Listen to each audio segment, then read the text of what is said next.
in looking at powerful people, the person who talks less always gives off a greater aura of power than the people that are yabbering all the time, that are talking, that can't control their tongue. And the idea is, if you can't control your mouth, if you just keep talking and talking, it gives an aura to other people that you can't control anything else. You have no self-control. And that is very unpowerful aura. And obviously, the more you talk, the more you are prone to say something kind of stupid and irrational that you're going to regret. And so powerful people know to command an audience.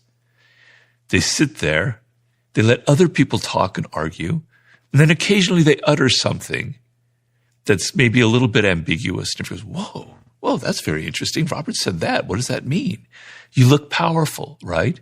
You give off an air of mystery. You give off an air of control. And so a lot of people have a hard time with it because they think, wow, shouldn't I just be able to say whatever I want and just talk? Well, no, you don't. Not in the social world, not in the work world. It's going to get you in trouble. Learn to control what you talk and learn that there are moments that saying less is actually much more powerful than just yammering on and on. I was, through my years of business, running businesses and stuff, I came up with this idea, which I've shared with a few people, called your contribution score. And much like we have a credit score, where if we're reckless with our finances, our credit score gets lowered. I think the same applies for the contributions we make in group settings, but just generally the contributions we make. And I came to learn this over time because in one of my offices many years ago in a different company, there was this one individual who in the meeting rooms would, when people were brainstorming, before they'd thought of what they were going to say, they'd interject and say, what about if we we could do like a pop-up with maybe we'll do like, they were thinking out loud. Yeah. And what I would observe as the CEO is the minute they spoke, it was almost like people rolled their eyes and tried to cut them off because they'd developed this contribution score, which says when X person contributes, it's always ill-formed, not productive, and takes too long. But then there's this other guy who I remember from my Manchester office he hardly spoke. And every time he spoke, it wasn't important. So the minute he starts speaking, it's like the room shifts towards him. It's like with bated breath. Exactly. And so there's an art of protecting one's contribution score. Yeah, I remember 50, I would go to meetings with him. 50 Cent? Yeah, and he would hardly say anything. And people would be trembling. My God, he's not talking. He's not saying he's interested in my ideas. He'd just sit there with this kind of wry smile on his face. And then when he'd say something, they would let out a breath. Oh, he's saying something. It'd be very short and curt. But he completely commanded the room because he just sat there as if he wasn't really happy with what people were doing. And it made them compete to make him happy. Interesting. Really interesting. He's a master of the 48 laws of power. The other law that I was thinking a lot about, if we're jumping back to the laws of power, is let others do the work, but take the credit. Your face when I said that. Well, some of the 48 laws is irony, and, people have to be able to understand and read what's ironic. So, like I have a chapter in there, play on people's need to believe to create a cult-like following. And I'm not really saying go out and create a cult. I'm showing you why you might be in a cult right now because this is how cults operate. Okay, so when I worked in Hollywood, I worked at one point for a film director. And we had this process where we would sit in a room and we would talk about the story.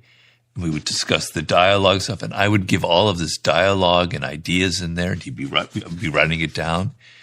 And I'm not saying half the screenplay, but at least a third or a fourth were like my ideas, my contribution, my dialogue. I never got a single credit for any of it. It was always his name that was on there. People go, wow, bro, Sam, that was so fun. That was really brilliant. I love that line. It was my line. Okay. So I learned this is the law of the jungle. When you're working, particularly in entertainment, in media, people take your work and they put their name on it. So like, when you're watching a television show with some news broadcast or whatever, or an interviewer, Their jokes aren't their own. They didn't write those jokes. They have a team of people writing it. All those great facts that are coming up, a team of researchers are putting it there. You never hear their names. You never know who they are. They took their work and they put their name on it.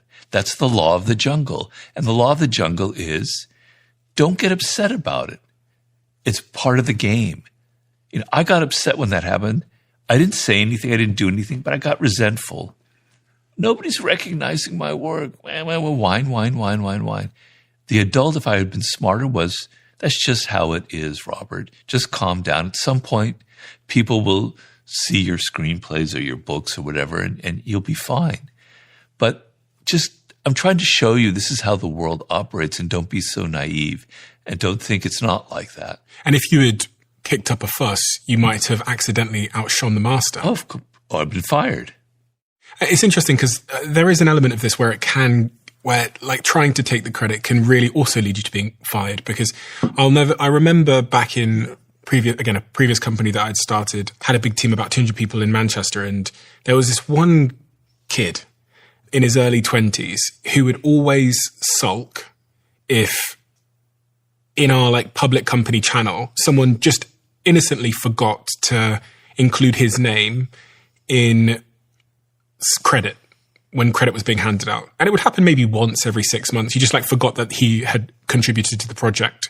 And that happens in all businesses. People don't tag you sometimes. And I remember hearing that he was outside on the steps bitching. That's the best way I can describe it. Just like complaining to other younger team members that he hadn't been included in that message. And it developed this horrible reputation for him as someone that was always complaining and always trying to take credit. Because it's ugly to be seen as trying to take credit. Well, so if you read the law carefully, it's really about how powerful people use this. So if you're an underling and you do the work, you don't want to take credit for it because it's going to get you in trouble, right? But powerful people have used for centuries the labor of other people and put their name on it to make themselves look powerful and to make them seem like they've got endless energy. Okay, so you have to apply that law with intelligence. If you're an underling and you're doing some project, it's a group project, don't go out there and take credit for it because people are just going to laugh at you and you're going to make a terrible fool of yourself. So every law has a context, but that's powerful people use that law. And if you don't think that's how it operates, I'm sorry, but you're in for a world of pain. I think there's an overarching thing here which can be discovered in your other book, The Laws of Human Nature, about mastering your emotional self. Yeah. Because none of these things are going to be possible if you don't have mastery over your emotions. I'm not going to be able to refrain from snatching credit. I'm not going to be able to not outshine my master if I don't have this sort of foundation of emotional control. Is that true? Is emotional control really where this all begins? Yes, it is. Self-control. Of course, you can take it too far where you have no emotions and you're just a cold fish out there. It's good. Emotions are important. You're not going to write a book. You're not going to start a business unless you're excited, unless you have that emotional energy. So I'm not talking about stifling your emotions. That would be incredibly counterproductive and unpowerful. But there are emotions that are going to get you in trouble, particularly as a social animal. So it's not like you stifle your emotions. You learn how to channel and control them. And you learn that certain behaviors are going to be read as unpowerful, as hysterical, as somebody who can't get things done, as ineffective, incompetent. So as an actor, you learn to sort of present the right front, the right facade. And that requires a degree of emotional control. Yes, for sure. It's very important. And it's not easy because when you're young, particularly, you're wired to be emotional, and you're going to learn this the hard way, which is how I learned it. I'm trying to teach you some lessons so maybe you won't make as many mistakes. But it's a hard thing you learn, and you learn it by the mistakes you make, by saying something foolish that costs you your job, by outshining the master that costs you your job. You learn it from the mistakes you make. Is there any practices that you know of that would enable me to increase my self-awareness? Because, we're all going through experiences in life, but it seems that some people are learning from those experiences and becoming more wise and more effective. And then other people are kind of repeating the cycle over and over again. And I think I asked this in particular because you're a writer. So you spend a ton of time thinking about what's happened to you, your jobs, experiences, your feelings. If you do a foolish mistake, there are two ways to go. And the common route is, that asshole, they screwed me over. It's their fault, right? Or I made that mistake, but, if circumstances had been better, if I had more money, if this person supported me, all would have gone well. That's what we naturally do. And that's the kind of person that never learns from life. So your first instinct must always be, and not your first instinct, I correct myself, your second instinct, because your first instinct is always going to be that. There's a great book, I can't remember what the writer's name was, Mistakes Were Made But Not By Me. I recommend that book highly. It came out about 10 years ago. I think it's Elliot Aronson. Oh, yeah, I know him. Very good book. Anyway, your first instinct always will be, it was a mistake, but it wasn't I'm not to blame. All right? Everybody does it. I do it. Your second instinct is to step back and go, whoa, wait a minute. That's not right. I'm fooling myself. Actually, I played a role in that, in what happened there. And what is that role that I played? What could I have done differently? Maybe it's very subtle. Maybe it was something in my body language that turned people off, that made them not like me. Or maybe it was something I said or I did that could have changed the circumstances. What is it that I did? Then you can learn from the experience.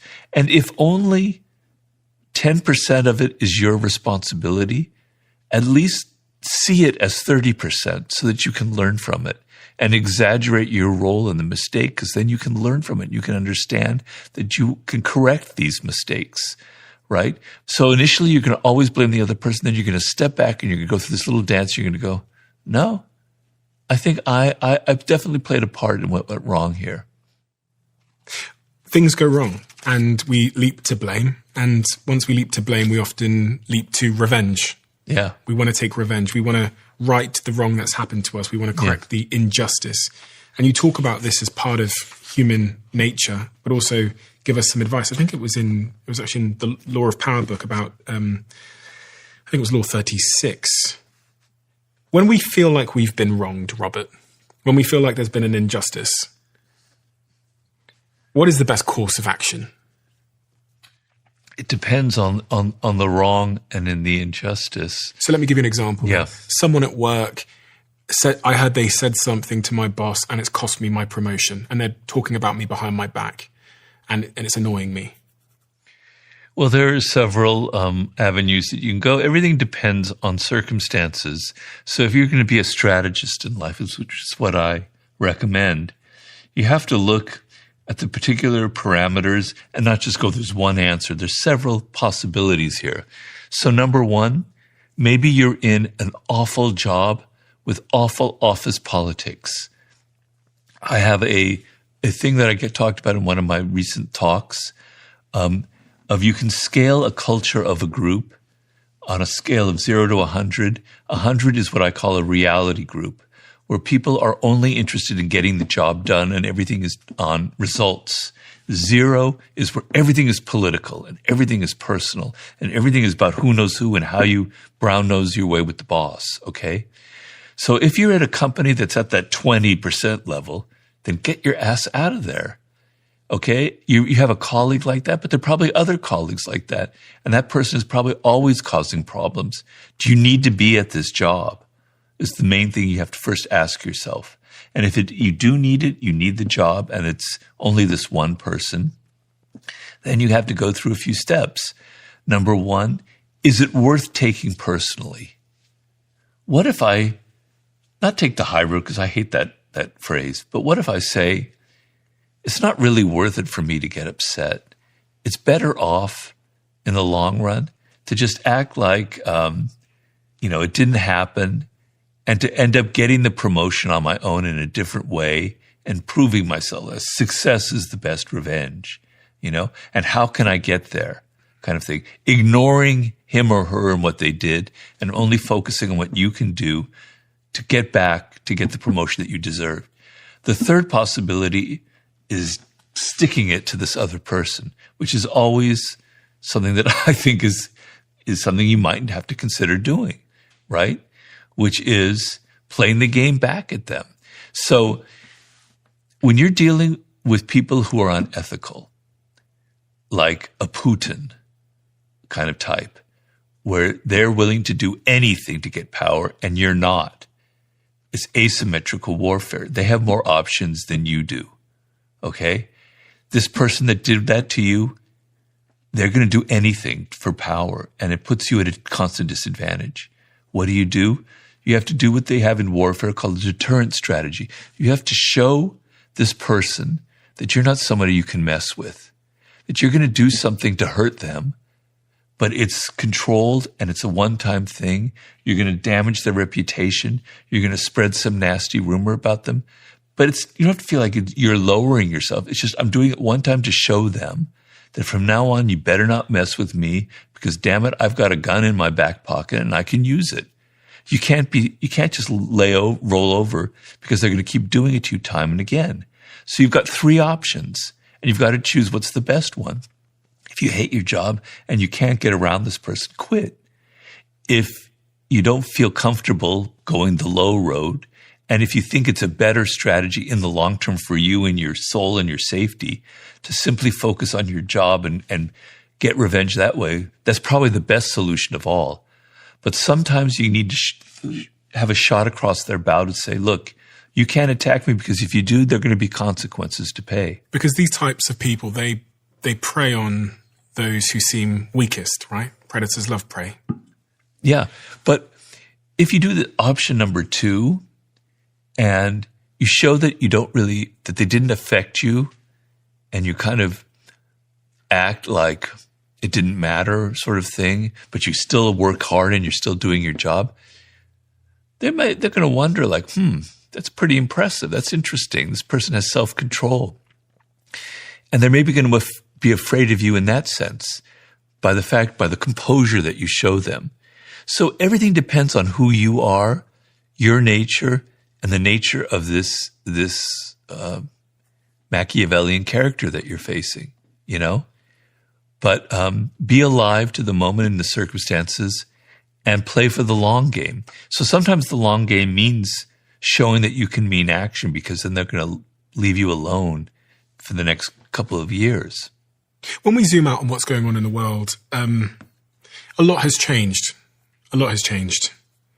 One of the things that's changed is our society, as I think I've heard you say, is less united by some of these great myths of religion and, I've heard you talk about democracy and all these kinds of things. And as a result, people no longer believe in the same ideas because every form of authority is now under question. And you're someone who studies history. You're someone that understands the cycles of history. What cycle of history are we in at this moment in time? And how does one navigate it? Well, you have to take a big picture, especially if you're someone like me who studies history a lot. So there are always these moments in history of cycles of chaos and it could be caused in the past by a plague, by some terrible war that goes on, like the 100 Years' War in Europe, where people feel genuinely powerless and helpless, and there's a crisis of meaning in the world. And I could point to specific moments in the ancient world, in Asia, in Europe, but it goes on and on. It's a cycle that happens. And when people feel powerless and helpless, and there's all this chaos going around them, then they tend to be attracted to authoritarian figures, to easy solutions. They get much more irrational. They're much more likely to fall for cults and for belief systems that offer simple solutions and easy one-sentence answers, like "Make America Great Again" kind of thing, you know? Wow, that's simple. It's easy. Yeah, we'll vote for that, right? So in moments of chaos and helplessness, people are going to grab for something that anchors them, that gives them a sense of meaning, right? But it's often something very, very dangerous.